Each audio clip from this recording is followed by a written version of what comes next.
Hello Lods, good morning. Magandang umaga sa inyong lahat. Andito na naman tayo, mag-iikot na naman, magro-roving tayo, magro-ronda no? Sa ating area of responsibilities. Tingnan natin kung may nag-iba o nagbabago dito sa ating binabantayan.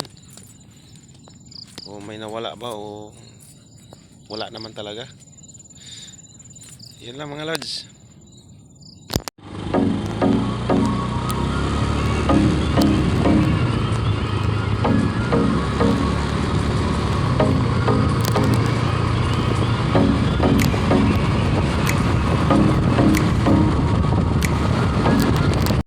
Dito mga Lods, no? Okay naman.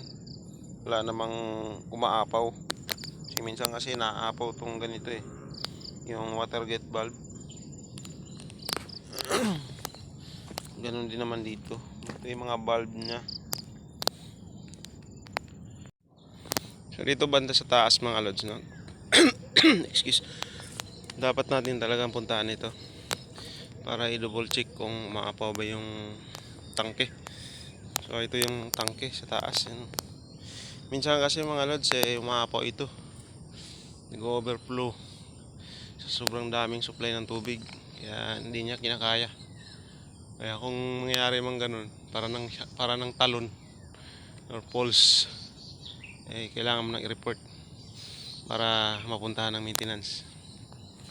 So baba na tayo mga Lods. Doon tayo magpunta sa may area ng baba. Check natin yung wiring doon sa kalsada. Kung nandun pa rin ba, intact pa. So yun lang mga Lods. So ngayon mga Lods, ito yung pinakalas nating destinasyon, yung Chestnut Street corner Cherry Drive. So wala namang nangyayaring hindi maganda, no? Nandito pa rin yung mga wiring natin. Naging takot lang nila. Joke lang. So kailangan din natin gawin natin yung trabaho natin para maging satisfied sa atin yung kliyente natin araw-araw. So yun lang.